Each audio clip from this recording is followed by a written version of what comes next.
You mentioned with the cremations, was there certainly digging footings for the wind towers is a lot different than Border Patrol chasing somebody on there. So, But you alluded to cremations and those, was proper reburial done, and if so, who was involved in that? sure. So the one cremation that was found during construction, no bone was collected.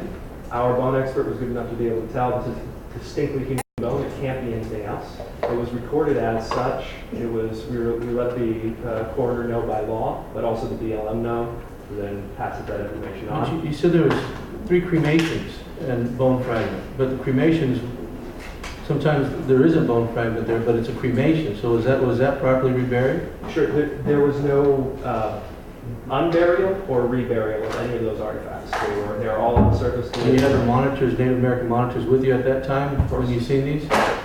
And the only one that was ever moved or touched or picked up was the ones that were isolated ones that the coroner picked up. They analyzed it, came back. One was determined to be human. The other 2 were likely to be human. We thought that was good enough for us. We had the coroner put it back exactly where they left it. The coroner did, but not the Native American monitors or any? No, we observed them. Tribal members? No, I observed them do it with the Native American monitor, and they put those bones back. There was no burial. There was no unburial.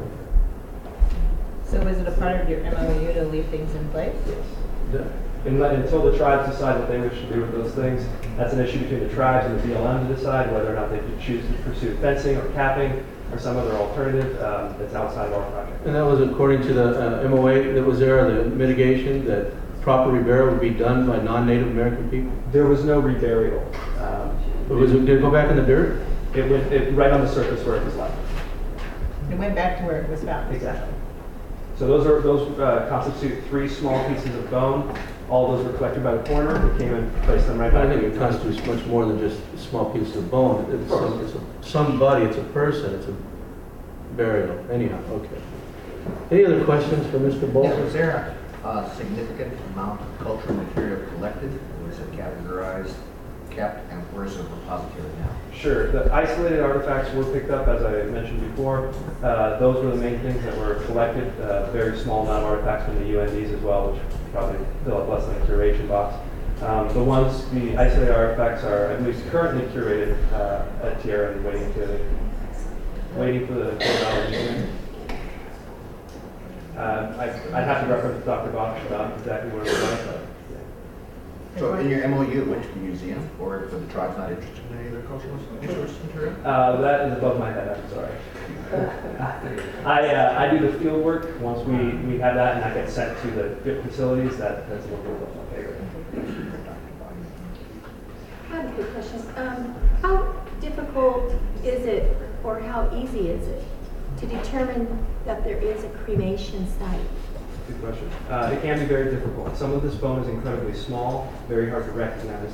Your average person walking across wouldn't recognize it even as bone sometimes, especially with newer cremations that came later. Older cremations sometimes we see large pieces of bone.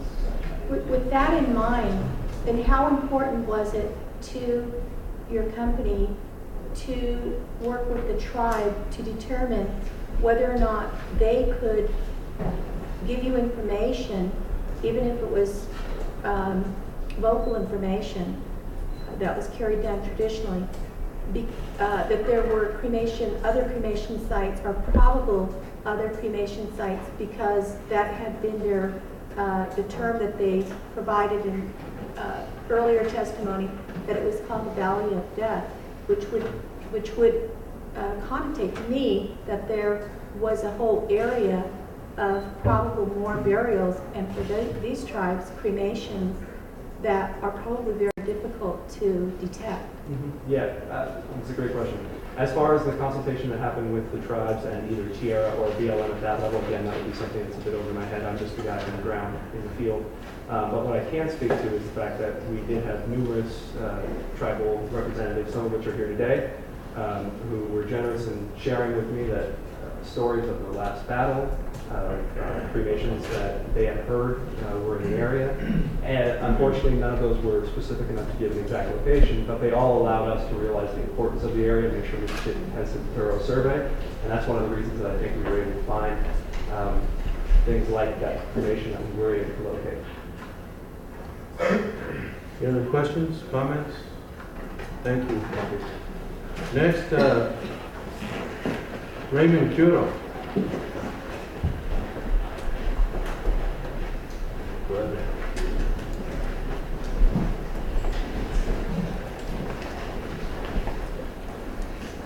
Good afternoon.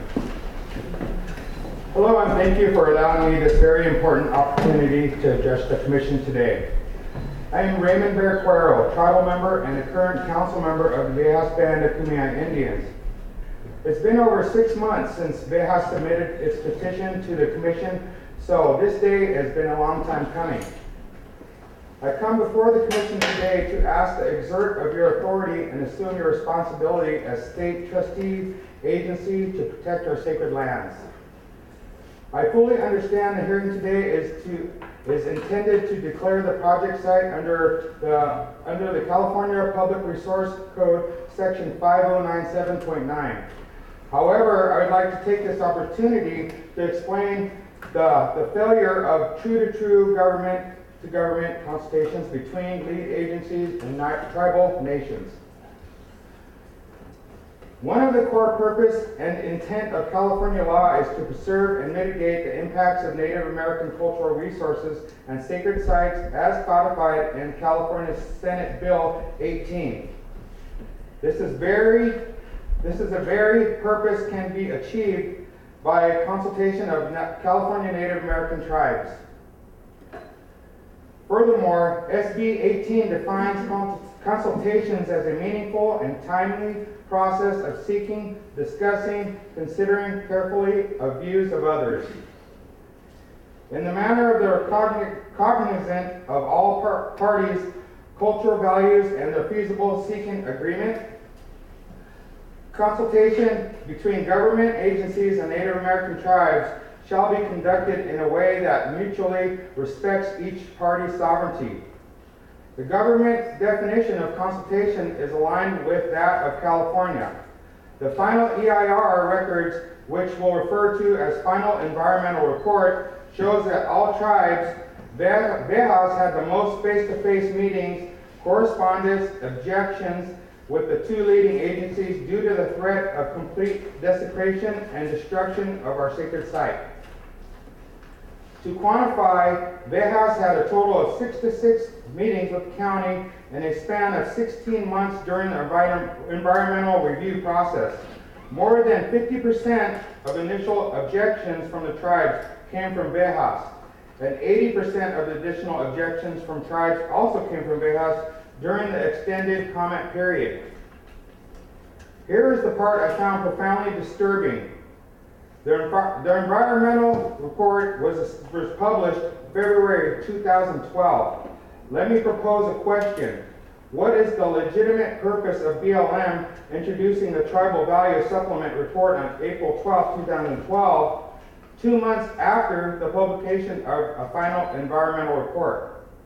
After the county stated the record of the final environmental report, and I quote, "The claim that was significant cultural association with project site has only arisen after the last several years. Such as you may know, response to be proposed in a project." Did the county even draft a tribal values report? Of course not, because the lead agency's environmental review process was inadequate. Our continuous presence in this area has been documented by mainstream prescribed standards of social science since the early 1920s by Leslie Spear, a renowned anthropologist of Native American Indians. Up to the current accounting by our elders, we have the knowledge, our movements, customs, and traditions, which have been passed down for tens of thousands of generations. We Native people did not make up our significant culture association in the last several years in response to this project. We have occupied this land for 10,000s of years. Meaningful consultation would have been consulting with the tribes with pattern, had the initial thought to putting the project on our sacred land, and would have been responded.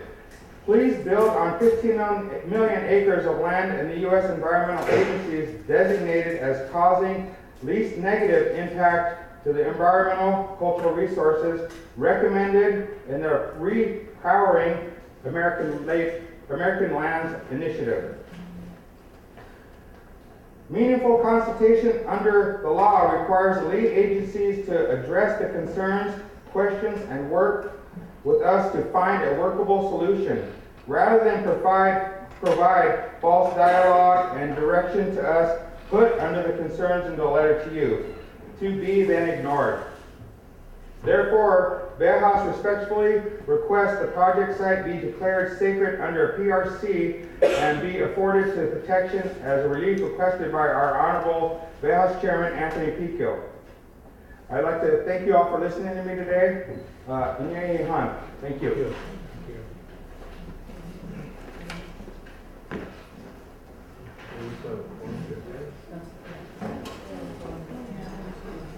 Thank you. Frank Brown, is this did you already speak, or is this a different Frank Brown? Senior? Same one? I do apologize, I have to go. I took the train, and it's gonna leave without me, but I'll get there. I just wanted to say thank you to all of you for the work that you've done, for your passion, for your people, and for the land, and for the spirit.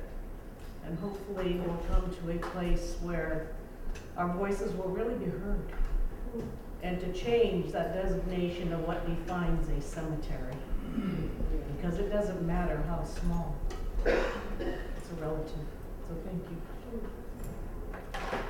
All right, so we're getting close to time here, and we have several speakers and about 15 to 20 minutes to get everybody in.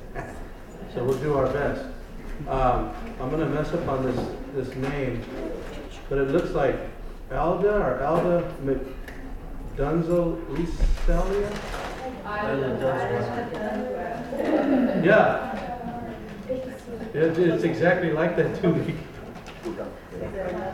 No, is it you?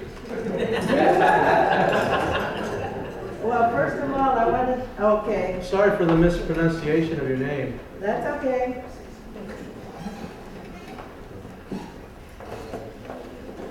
Thank you, Commissioner Stetson.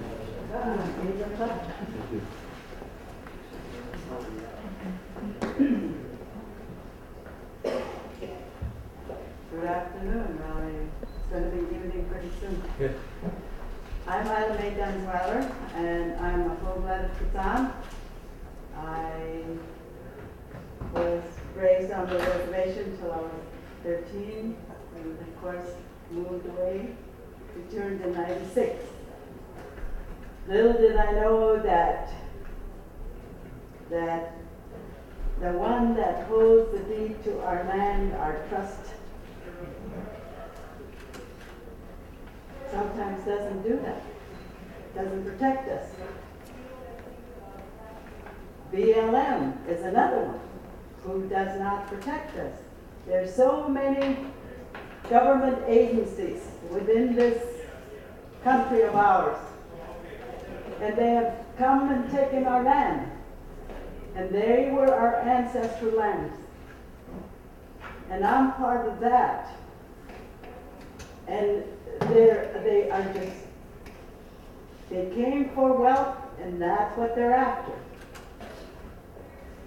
And we are not going to get any of the electric power that's going to be getting from these projects. It's going to go to bigger cities. Bigger cities, I've always said, should determine how many people they can afford to support. Water is another one. And we are one of the tribes that live on the Colorado River, and we constantly have to fight for the water. And let me give you a little bit of history. You hear Kwapat, Kokopa, Unyai, Kutan. Actually, I'm a language teacher, so therefore I instruct the Kutan language. Try to anyway. There's not very many people. It's too bad that our kids, their English is first instead of their language. We're trying to get that back. Well, according to the people that study us, The human group, there's 15 of us. All the way from Supai, which is the Colorado River, all the way to Baja. There's 15 of us. And we now, after 30,000 years or millions of years that we've been here, they don't want to give up how many years we've been here. You hear 10,000, but it's actually more than that, and you know it. You as Indian people know that. In all the years, we've changed from the Supai down to Baja. Today you heard the Kumyai. In Kutzan we say Kumya. The Kokopas, Kwapa, and Kutzan, Kutzan. You've heard them. There's many more of us. We've all had trouble with people coming in, big companies coming in and trying to, and it's no longer ours. They took it away from us, our ancestral lands. That's why we say ancestral lands, right? Because it's there, but the government says they're going to protect it. They have not done that. As you can see, we're here today trying to deal with the issue. And it's taxpayers' money that they're using. It's not their own money. I would prefer that we individually do that to our own homes, rather than on this type of a thing where the company's going to get the money, not the individual. I want to give the rest of my time to my brother because he's another part of it, Mr. Preston Arrowwood. Oh, I haven't, yeah, good. Okay, I'll give him the rest of my time. Thank you very much for Thank listening. you. Sorry about your name. That's okay. Ayla Dunswell. Isla. Pretty good. Hey, Dave. All right, Mr. Princeton J. Arrowwood. W-E-E-D. Yeah, I got it. Arrowweed. Right. All right. That was my sister. Oh, wow. Now, she said she was full-blood Patsan, which isn't true. She's really part Kumya. Those Kumyas from Imperial Valley Kumyas. We came from Imperial Valley, what we're talking about. We came from there, my grandmother, my great-grandmother came from there, and like other people who were living there at the time, Patsans were there, Kumyas were there. We went to the Colorado River when the lakes dried up, we started to dry up. We moved over there. I still speak Kumya. I speak Kumya, Patsan, I speak both dialects. I can sing two dialects too, one in Patsan and one in Kumya. The whole cycle I sing. Matter of fact, I sang there Friday and Saturday at a ceremony, what we call a ceremony, what everybody refers to ceremony. I was there. We were there, we sang all night. Other singers were there also with the Patsan. The Patsan, we went. I am a part of the Bipa Kuts, the elders, Patsan elders. I'm a part of that. My sisters, I have a brother, and we live down there. There are many Kutsans that were part Kumya too. There are many of them. I heard over and over that one of our chiefs did come from New River, which is over there too. And I just heard everyone talking about cremation sites. Cremation sites have been practiced for thousands and thousands of years. We've been practiced that. Well, the Kutsans still practice cremation. We still do it today because we truly believe, we truly know what it means and why we do it. We still do it today. They ask why didn't we go out there long ago? It's because it should never have been disturbed. And then when all of this was being done, then we came in because it was being disturbed. That's why we went. Why didn't you go there before? Because you're not supposed to go in there. And the government's supposed to protect you too. They didn't do it. And so when they started disturbing that, then we came in. Then when the first cremation ceremony we had, the last year, we did that because they were coming in. We saw them coming. Because our ancestors, the cremated ancestors, they're laying there, were being disturbed. So we went there and did one for them last year. And we did it again. This time, the towers were standing all over the place. And that didn't stop us. We did it right there again where we did it before. The last time there wasn't on there. This time they were all over. But that didn't stop us. We did it again, the same place. So we have practiced this cremation for thousands of years and we still do it. And the ones that still do it are the Mojave, Kokopah, and the Kutzan. And what's left of the Kumyas of Imperial Valley, what's left? As I live on the reservation now, I'm an enrolled Kutzan tribal member from my grandfather was Kutzan. My great-grandfather was Kumya from Imperial Valley, Newry, in those areas. Now, I know that laws, we talked about laws for a while there. Laws are made.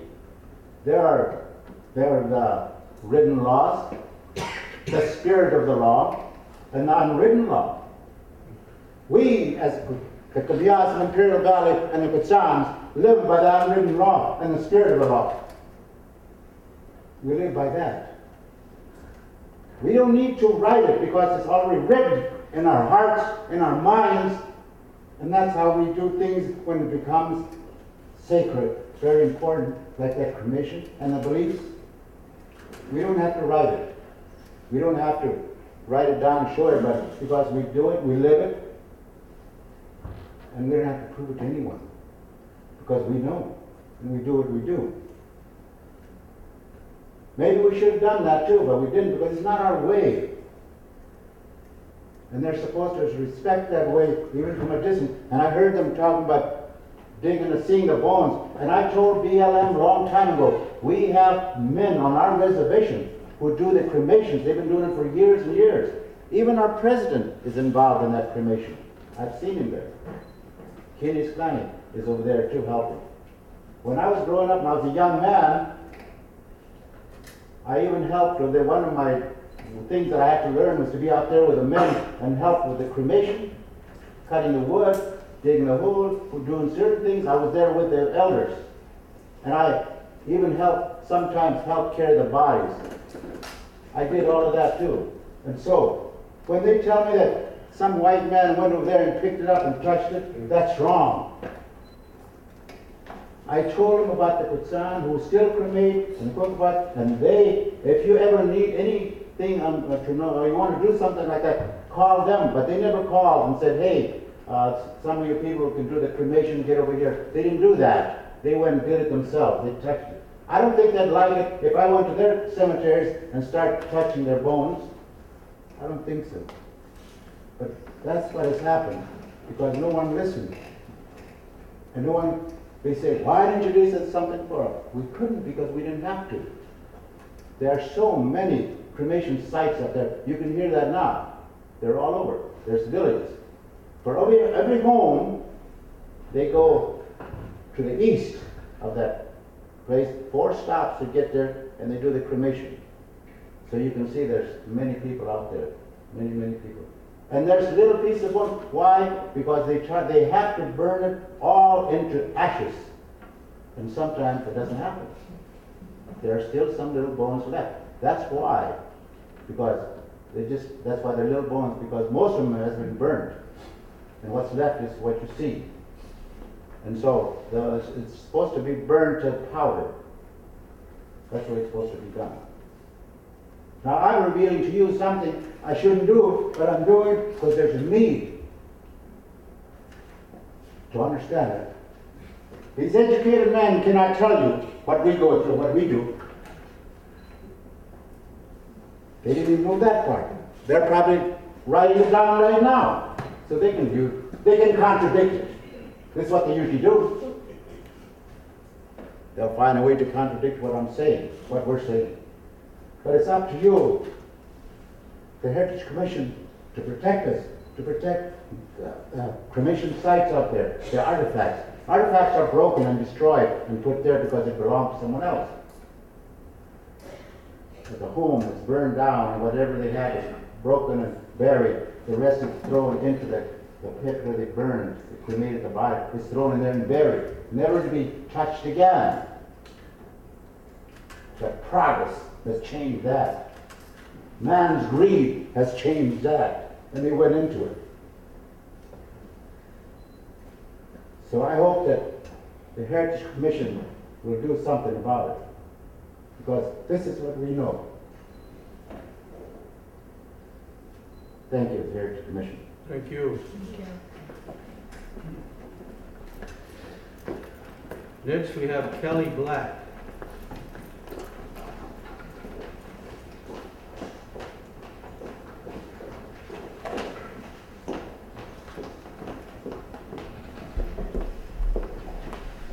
Good afternoon, Chairman and members of the Commission. My name is Kelly Black. I'm Special Counsel for the County of Imperial. I previously submitted a letter that the county had sent in on May 11th, 2013. You should have received a copy of that letter again today. The only thing I would like to point out is the letter was not mentioned in your staff report, and also I would like to point out the fact that the letter did request advance notice and a copy of the staff report, which the county did not receive. Thank you very much. Thank you. I have one question. Yes, What's the county's involvement in the project? Could you explain that? As special counsel for the county, I have not been directly involved in the project. The best person to answer that would be Armando Villa, and I'd be happy to get you a letter from Mr. Villa detailing his involvement. Thank you. All right, next, Courtney Coyle.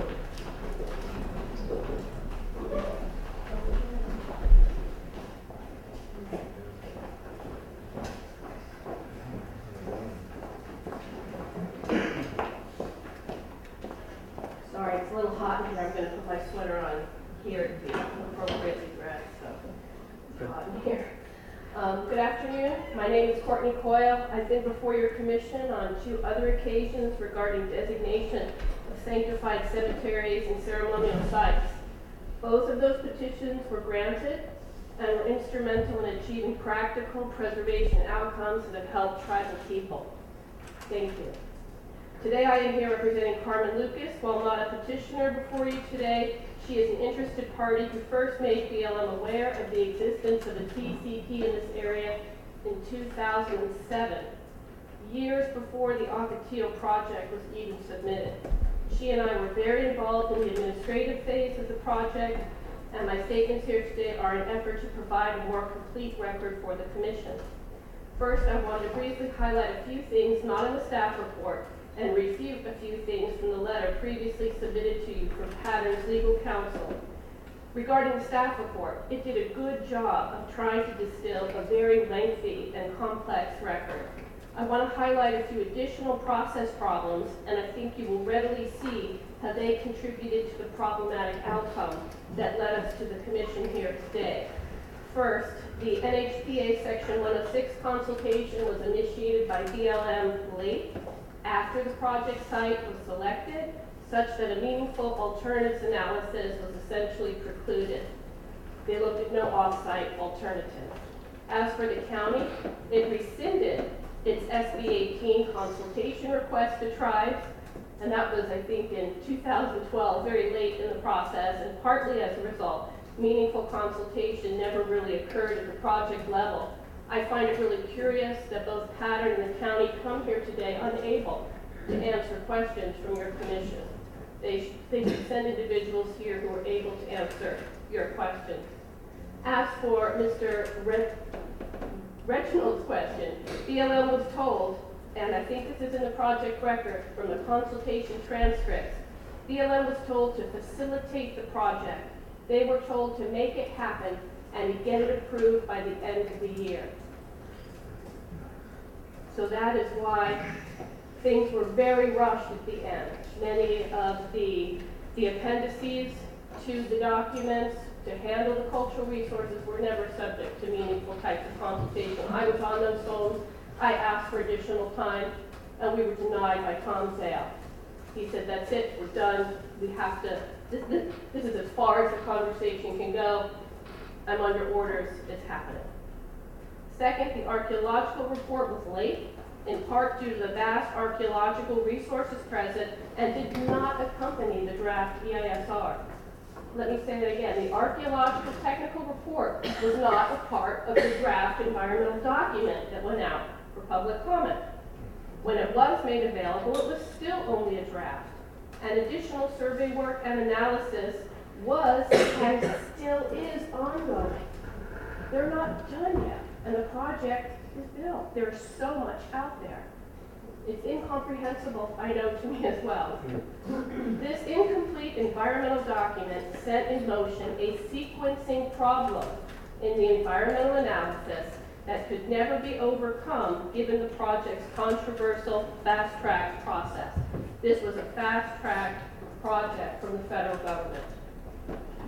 Third, to Ms. Sherman's point, the ethnographic report is being done as a mitigation measure. It was not performed as part of the EIR. So this information was not available in report form to inform the decision makers. As a result, tribal views took a backseat to the views of archaeologists, particularly at the county level.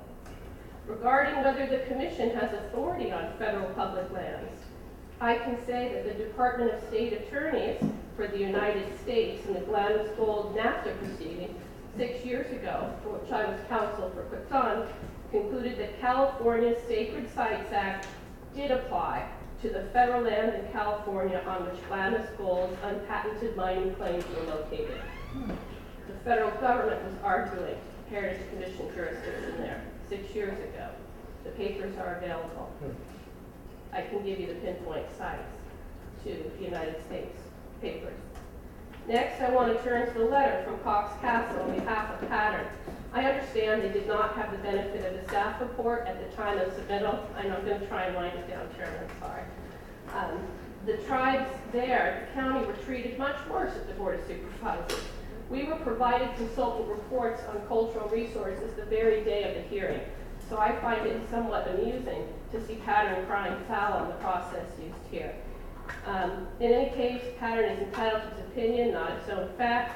They state there was no significant impact on cultural resources. That's simply untrue. There was a finding of adverse effect, notably on the spoke wheel geoglyph, which we should note has been listed on the National Register around 10 years ago, long prior to when this project came along.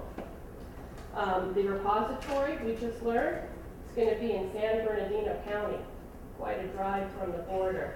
I guess they didn't want to give the collections to the tribes, and they wanted to find a federally recognized curation facility and not give the support to the tribes or the local museums to house those collections nearby.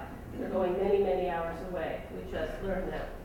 Also, to be clear, the EIR has not been adjudicated in state court, so no court has determined the sufficiency of the CEQA document. Third, the tribes requested the use of specialized historical human remains detection dogs to try and achieve avoidance of cremation through non-invasive techniques when it became clear there was no way, because of the politics, that we were going to be able to stop this project from getting approved. You know what? Pattern refused to fund the measure. BLM refused to require it, so the tribes paid for the work.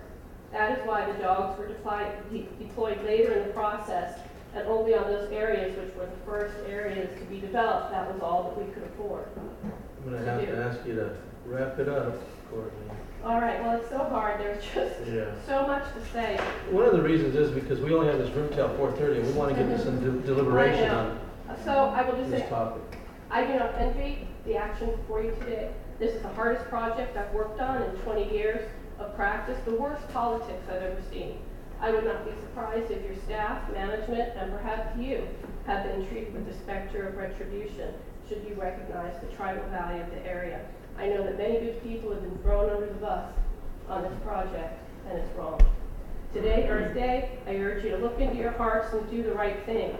Most of all, do not allow this deeply flawed process to be viewed as a model one to be replicated anywhere else. Thank you. Do you want to submit your written comments so we can have that on the record? I will try and find a clean copy. All right. But I'll Sounds definitely good. get it to you as soon as I can. Thank you. All right. Now, Ms. Carmen Lucas.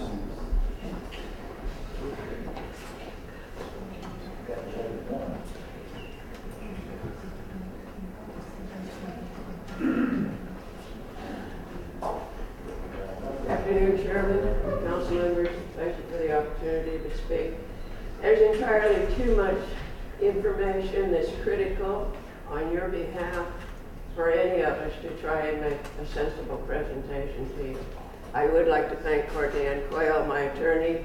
God love her, she's been a gift from heaven. I hope all Indians will embrace her for the work that she does on our behalf on sacred sites, and more important, for our ancestors. For me, as a Native American monitor, that is my primary duty. I am not an archaeologist. That does not mean that I'm ignorant to archaeology.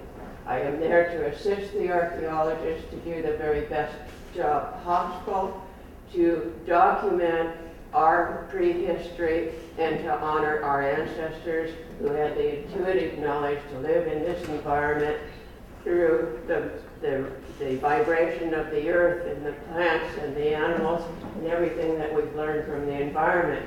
So I say that because I want you to understand the environment in Apatia has indeed been desecrated through the view shed.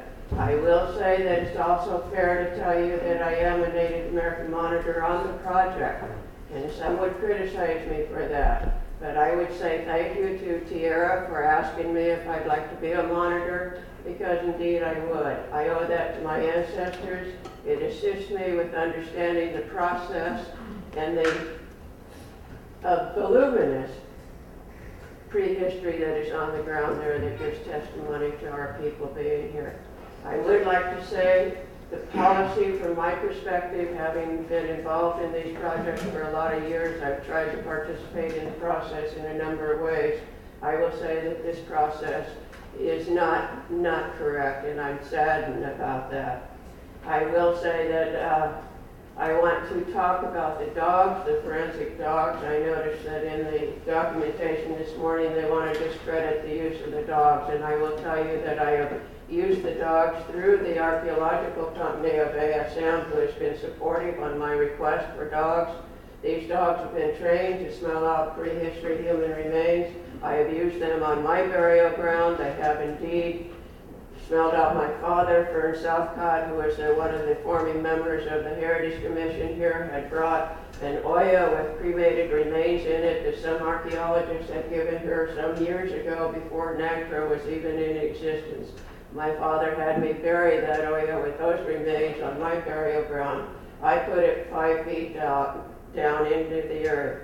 The dogs, all 3 of them, alerted exactly on that spot. They alerted on my grandmother, my great-grandmother, old medicine men. So for me, there's 100% accuracy. In addition, we used them at the University House in La Jolla. They were extremely interested in the rose garden. We have, and you were here when we asked that that land be put in a sanctified cemetery based on the information archaeologically and through the human remains that were removed from there. Indeed, that happened, and indeed we used the dogs. The dogs were very interested in the rose garden.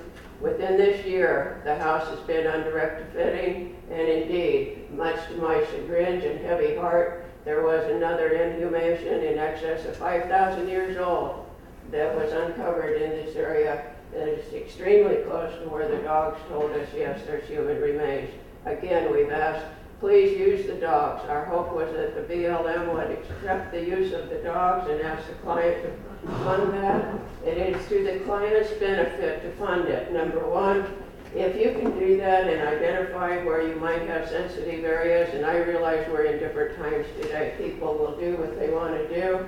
The land's going to be developed, but can we come to the table and understand there's an intelligent way to do this? And if the dogs can help you, tell you where there might be human remains, then you can identify and plan your project around that. Put your footprint around that. All of us have said we're in support of green energy. We understand development's going to happen, but we still have a moral obligation to take care of our ancestors. Additionally, I want to comment about isolates. I don't believe there's any such thing as an isolate.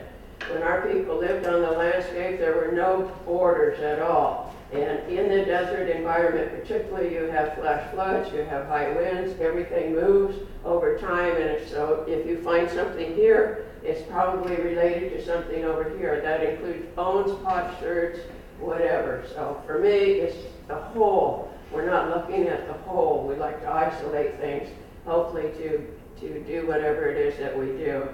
I think it's important to understand some of the bones in the desert particularly, and I have given public testimony to this many times on many projects when they've asked for the initial statement.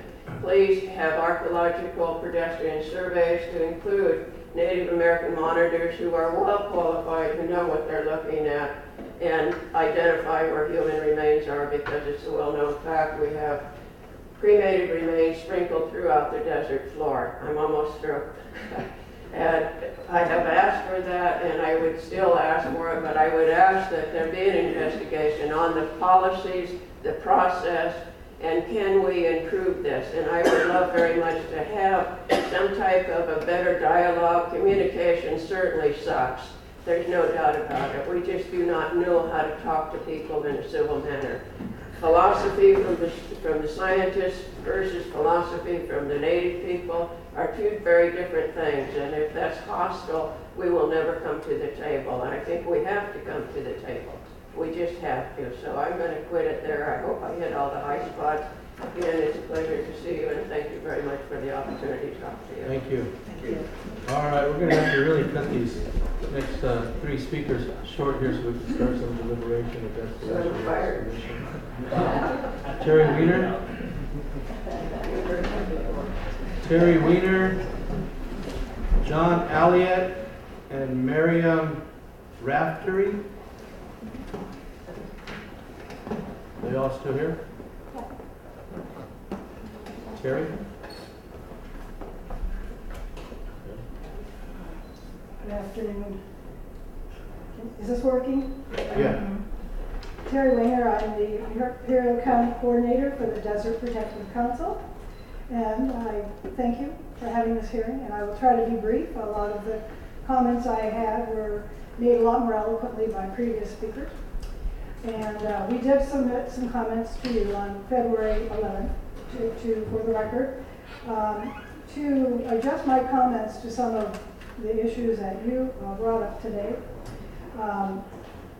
First, we're here in support of the tribes and their petition to list this site as a sacred burial ground under the PRC 5097.9. This is an area that's very important and is in danger of being lost forever. We support renewable energy too, but we support renewable energy locally on rooftops in the built environment where the energy is actually needed. Desert Protective Council, we engaged in the public process for this project from day one, including comments on the EIR-EIS, protests on the final, and we have filed a lawsuit in the Southern Court, and our lawsuit is still active, where we brought an appeal of the local court's decision, the local Southern District's court decision to the Ninth Circuit Court of Appeals. This project, in relation to your process questions, doesn't meet the requirements of NEPA, which is part of the reason for our lawsuit. NEPA has a better understanding of the spirit of the law, as well as the letter of the law, than some of the other environmental rules. And it says that you have to analyze all appropriate alternatives to a project before going forward. And the BLM, the Department of Interior, in their fast tracking process decided that they would just give lip service to the alternatives of producing the amount of energy that Pattern claims will be available from the wind project locally. They do not analyze that alternative. NEPA says you have to analyze alternatives outside of your agency's jurisdiction.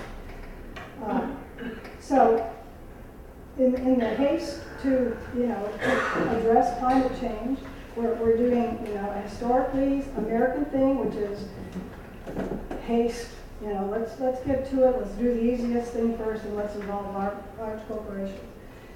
Because of the irreparable impacts all over the desert, from cumulative impacts from all of these projects, where our public heritage is going to be significantly degraded for future generations. So the project is not in the public interest, not when there's a possibility that hasn't been analyzed of producing energy for 125,000 homes in the San Diego area. And the trade-off of economic benefits to Pattern Energy and SDG&E and maybe just a few local jobs is not worth destroying 10,000 years of cultural and historical history and resources. That's part of all of our heritage. Thank you. Thank you. John Elliott, and then Miriam Raftery. Good afternoon, honorable commissioners, tribal leaders, and tribal elders. My name is John Eagle Spirit Elliott. I'm a tribal member at the Manzanita Band of the Kumeyaay Nation. I am also a council member. I'm here to talk about two things. The first is, in this great country of ours, we have religious freedom guaranteed to every citizen. And yet today in 2013, Indian religious freedom is not the same as everyone else. It's a shame. We have to document and document and document to the federal agencies. How is this sacred? How is this used? Nobody asks other religions to document as much as we have to document. It's sad. It hurts. We were here. Our ancestors are lying out there in the desert, and yet we have to document? No. We can't let these non-Indian people tell us what's important to us, what's important in our hearts.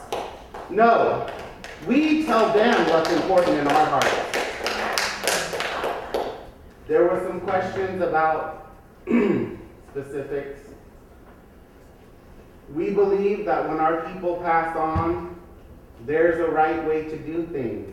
You do it with a good heart. You do it as close as you can to prescribed ancient traditions. Traditions that were set forth in ancient times are as strong today as they were then. When my own grandmother passed away, our family came together. The community came together to make sure she was sent in a good way.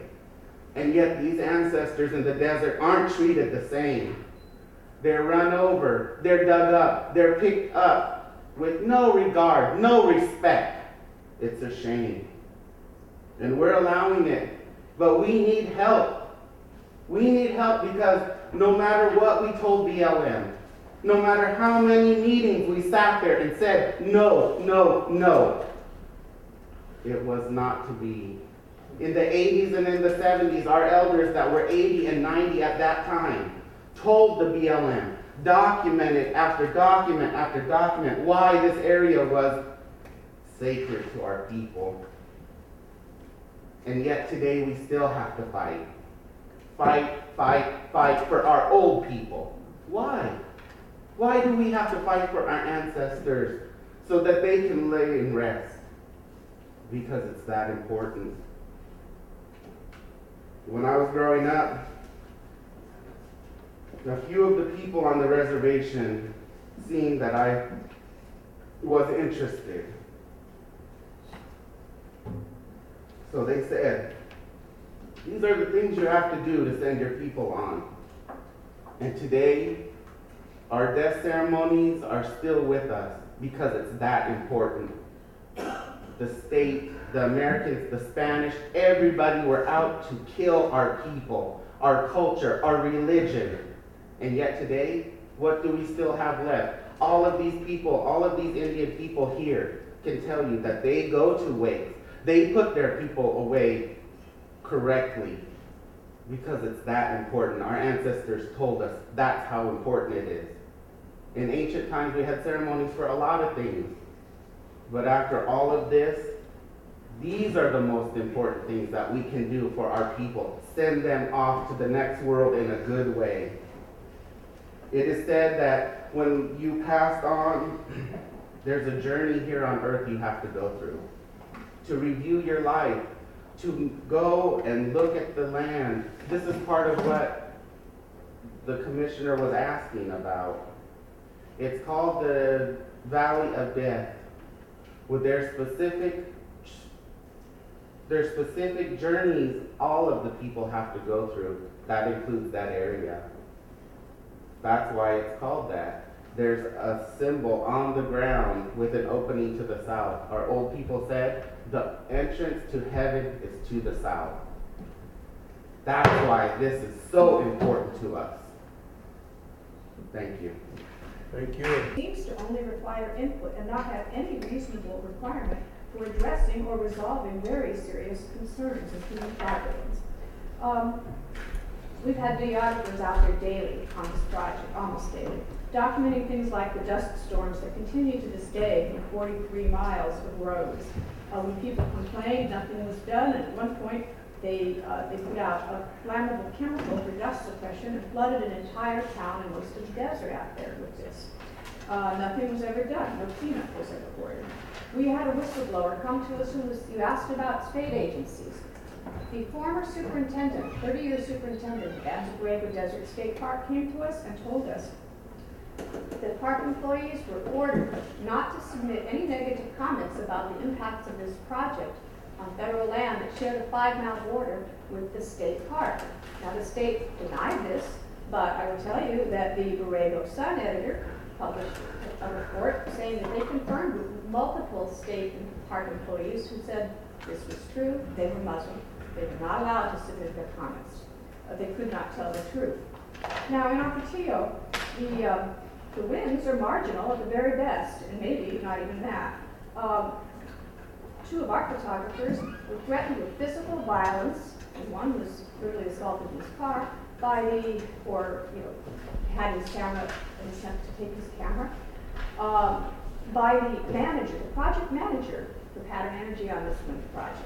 There's now restraining orders, 2 restraining orders against this man, yet he still works for Pattern. What does that say about this company's corporate ethic? The man was on tape, violently threatening our photographer. And for what? Because he got the man on tape, the manager, saying that this would only produce a level of wind for a number of homes that was, if true, was 1/10 that they had told the federal government to get all that taxpayer subsidy money. As far as alternatives, we shouldn't be just talking about wind here. We should be talking about alternatives like solar. Why does the federal government not require that that be considered? This is San Diego and Imperial County. We're the sunniest places in America. There are studies that show that we can meet our region's needs entirely with rooftop and parking lot solar. And Mayor Filner in San Diego is moving toward that. There's a San Diego Energy Cooperative moving in that direction. There simply is no need for these destructive wind projects, and there are millions of acres targeted nationally. In the Keene Valley, we're seeing the exact same issues coming up here. It's been disapproved by the federal government.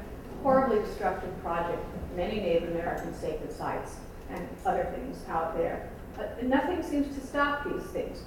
They delisted the Ocotillo site as critical Bighorn sheep habitat. It took our photographers a day to photograph Bighorn sheep standing on the project site and send them to the Secretary of the Interior, who instead of saving them, issued a take permit to kill up to 10 bighorn ewes and lambs.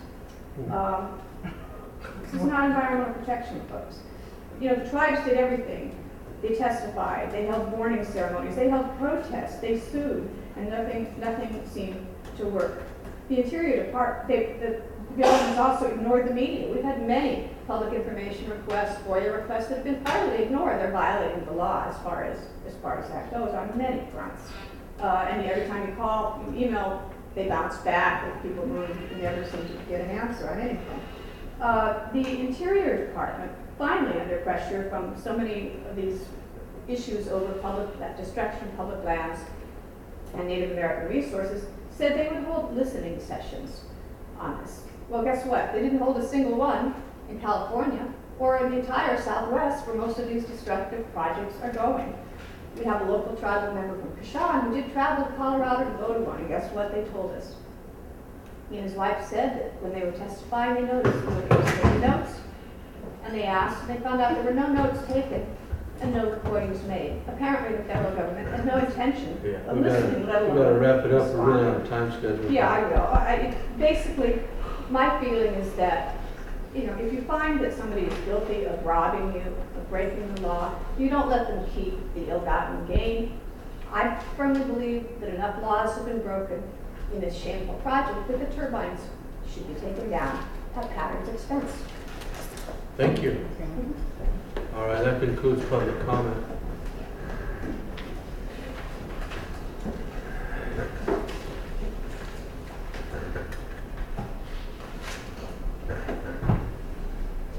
Any comments or dialogue from the commission? Yes, there's a lot to take in, and unfortunately, here we are again at the point of litigation, where there are no winners and there are only losers. And many times the tribes are, and I know Pattern has asked us to be a state agency that does not listen to a lot of the heartfelt stories, but let's look at the boxes that are checked. And we are looking at the boxes that have been checked. But we also have an obligation to look at the law as it is. And I think someone spoke to the spirit of the law, the intention of the law, those kinds of things. And sometimes, yes, that can be swayed, from emotionalism, kind of a thing. But I really find it interesting that there's been a lot of, it's also interpretation as to, I'm not questioning your expertise, but perhaps your experience in understanding cremation sites and what that could indicate beyond a finding of one, as you said, small boat. So like I said, I'm not questioning your honesty or your integrity, but many times it's experience beyond that. Those are some of the things that we don't go into a lot of times, is our experience beyond that. So some things could have gotten out of control. But I don't like to have it Pattern is the bad guy, the tribes are the slackers, this and that kind of thing. No. Pattern was trying to exercise their right in partaking of the U.S. federal policy on green energy. Okay? That program was available to them. The tribes thought they were going to be represented by BLM, who has the trust responsibility. President Obama has made it very clear through his executive orders about consultation. It's time that they need to be called onto the carpet about this kind of thing getting out of control, because it is their trust responsibility. Some people have claimed, well, tribes, they're getting special treatment. They're just a minority group. No, you must understand, it is far different for tribes' sovereign government. That's what we're talking about, government to government. There were understandings and trade-offs that were done throughout history for accepting the trust responsibility, for the United States government accepting the trust responsibility because of things that the government had done to the government of the tribal people. And it continues on in just a little bit of a different fashion. So the bad thing here is that it seems like it's, we're against you, you're against you, that kind of stuff. That's not the point. The point here, I think, was made even earlier. There is a flawed way of how we approach these projects. And it's unfortunate that our hearts were not more open at the time as they came and tried to express the gravity of this. It's beyond, a site here and a site there. It's far beyond that. And it's unfortunate that we are at this point. The tribes would need to go beyond this and carry that message back to DC, because they need to understand. Commissioner Miranda is not here today because she is working on the process that's lacking in the CEQA. SB 18, the county says, well, you didn't give us some sort of notice, whatever. Well, SB 18 seemingly went out the door too, because there has not been the feeling that Imperial County has been able to be part of the conversation here, and which falls under their jurisdiction to make sure that many of these things are mitigated and talked about and openly consulted with. And so I'm sorry I'm spewing here and taking all of your time, but I have a heavy heart for the tribal people, because it has gone beyond what many people can do. The damage has been done. Even if you take the wind turbines down, where's the justice there? to what your people have gone through already. Picking up their bones, taking them off the San Bernardino.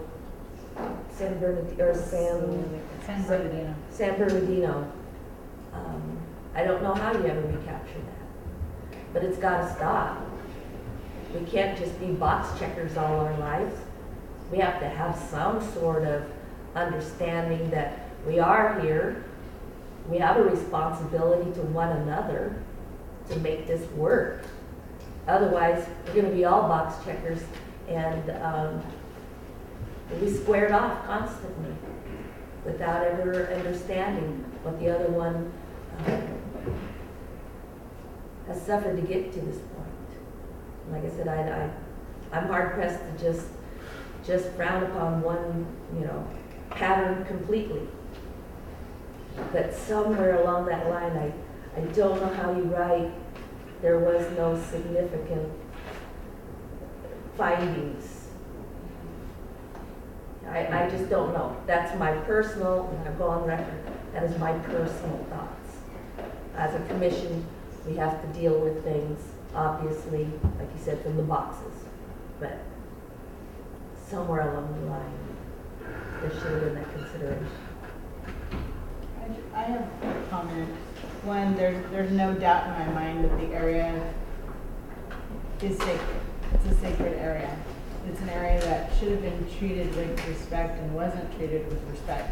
Yes, all the legal obligations were met, but no moral obligations were met. No moral obligations. It was immoral. This is an immoral project. And what can we do as a commission? I don't know. I can't even, it hurts your heart to think of what's happened to the ancestors. This is a sacred area. The commission needs to recognize it as a sacred area. What can we do? I think Arlene had mentioned that this commission will be expecting more such fast-track projects as we move forward. What can we as a commission do to ensure that tribal participation happens? How can we mediate that? Does the commission have the ability to mediate those upcoming projects? I want to thank Courtney for the information you provided to give us a sense that the federal government themselves had argued that this commission had authority and that the state laws did apply to the federal project.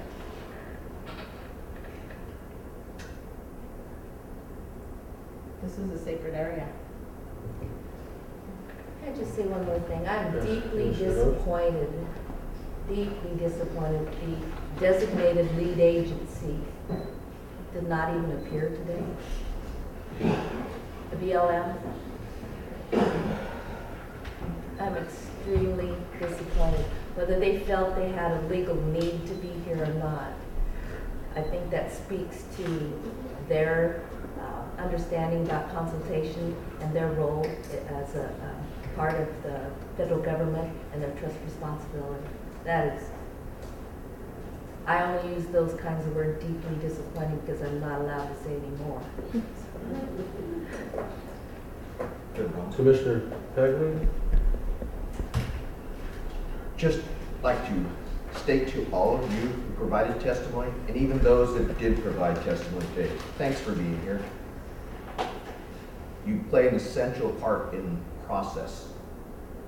And although I may be a new member of the commissioner, I've been a long-time Indian. So I know that from home, from touching that soil, from being out on the water.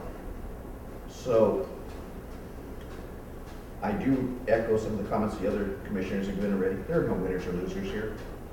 But I can say that I know that the fast track projects are coming.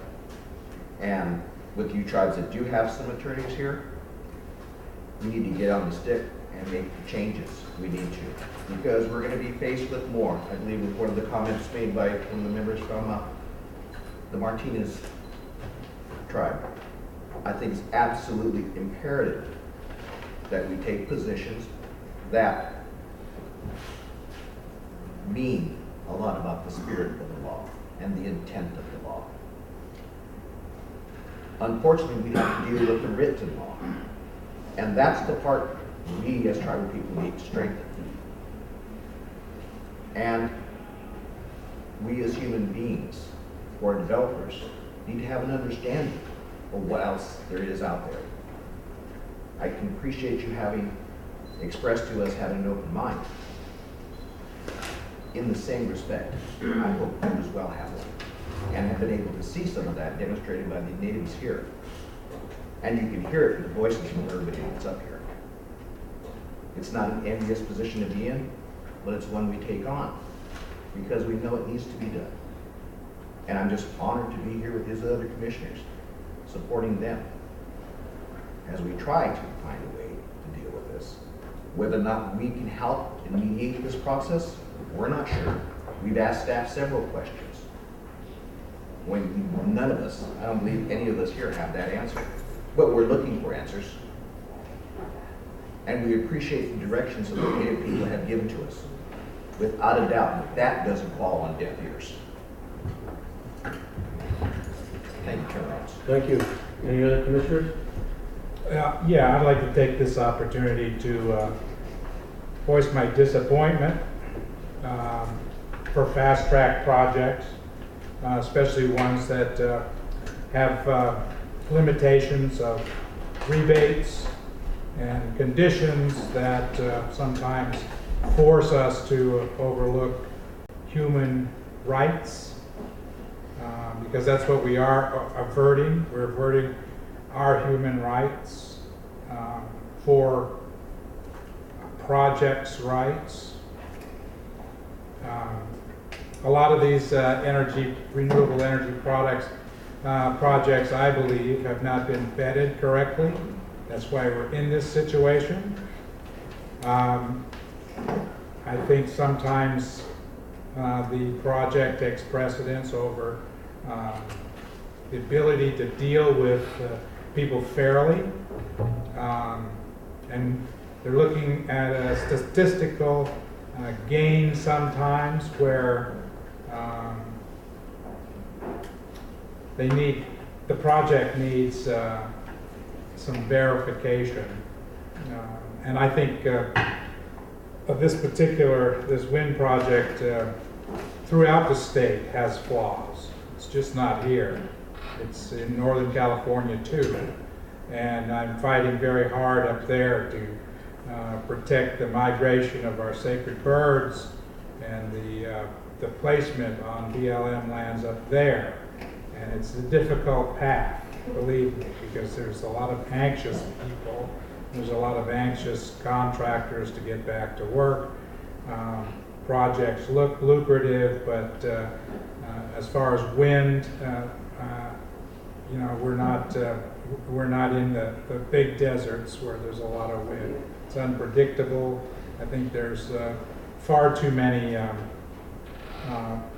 maybe false statistics that are out there. Anyway, I really want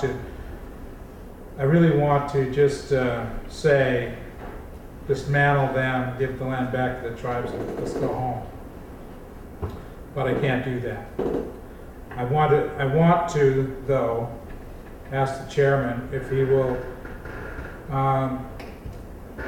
look into the Attorney General's office to see if there's any way that we can carry this fight on at a legal level. I'd like to put more teeth in this commission so we could say, tear that wall down.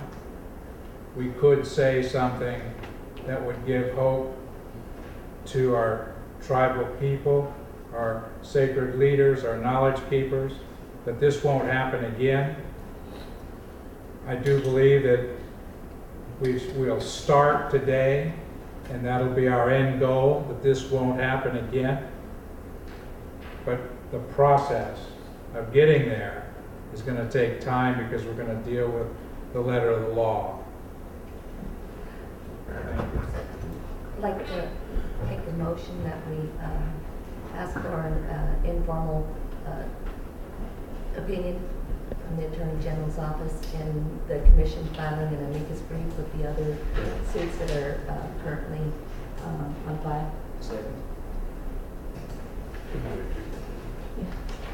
was one of the ones we read out of closed session to move forward on that with the amicus brief. If you want to put down to look into actually this particular issue of looking into the Attorney General's office and legal aspects to that, we could do that. The amicus brief, seeking that out was done in closed session, and we read that out at the beginning of the meeting.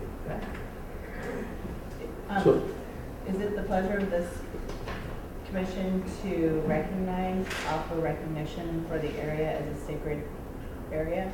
I think within our parameters is listening to the testimony on both sides, and I believe that is something that's in front of us right now. If it isn't already on the maps, to reaffirm that or to take the position that it is a sacred site, the whole area.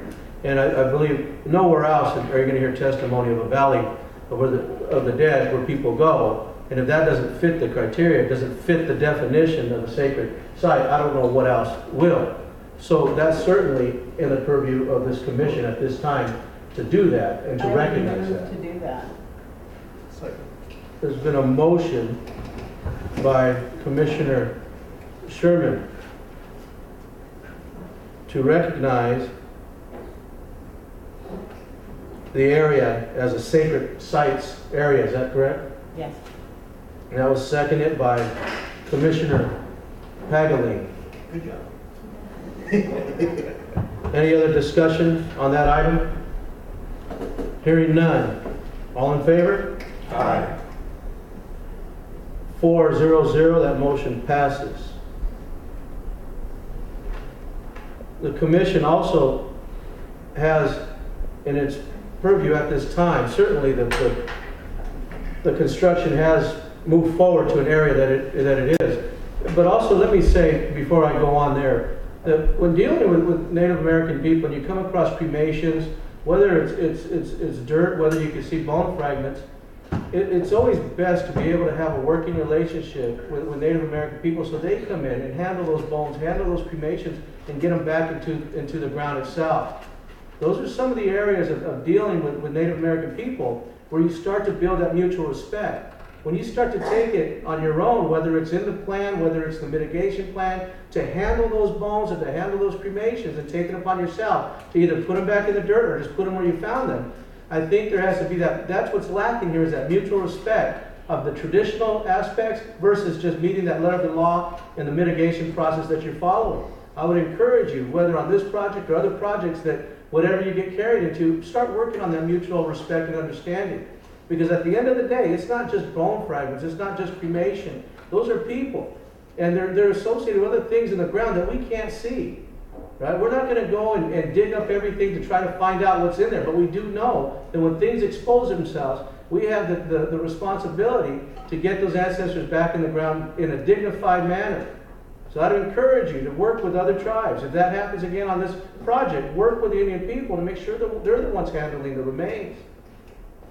And with that said, it still is in the purview of this commission. Certainly, the project has moved on, but it's not going to be the only one. As we start to see the renewable energy start to take place throughout the state, and certainly throughout Southern California, there's going to be other things, encroachment on lands and being able to work with tribes. So this commission could offer up the services of being that mediator between the tribes and some of these other agencies, whether they be federal, state, or other things. We could offer that up. I'm not sure if and it's never too late to start that ongoing dialogue to build that mutual respect from both sides, because that's going to be there. So that, again, is something that's in the purview of this commission to do. Mr. Chairman, I would like to just clarify whether something I heard here today.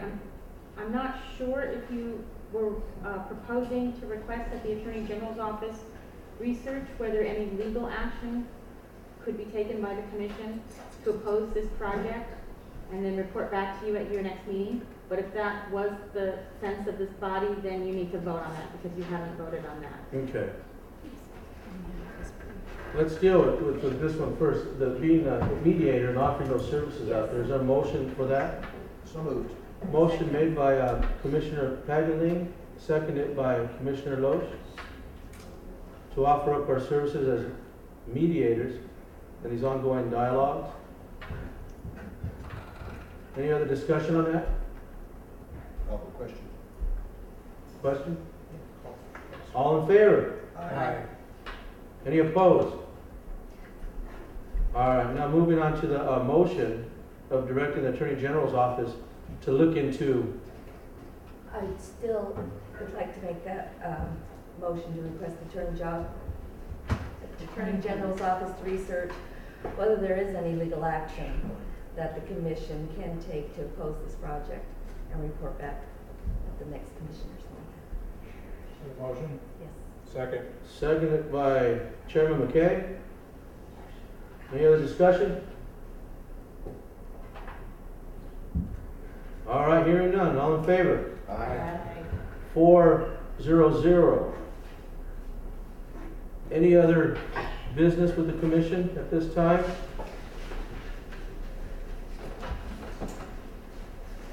Hearing none, we are in adjournment. Thank you for attending. Oh, yeah, we did a motion to adjourn. Motion to adjourn by Commissioner Patrick.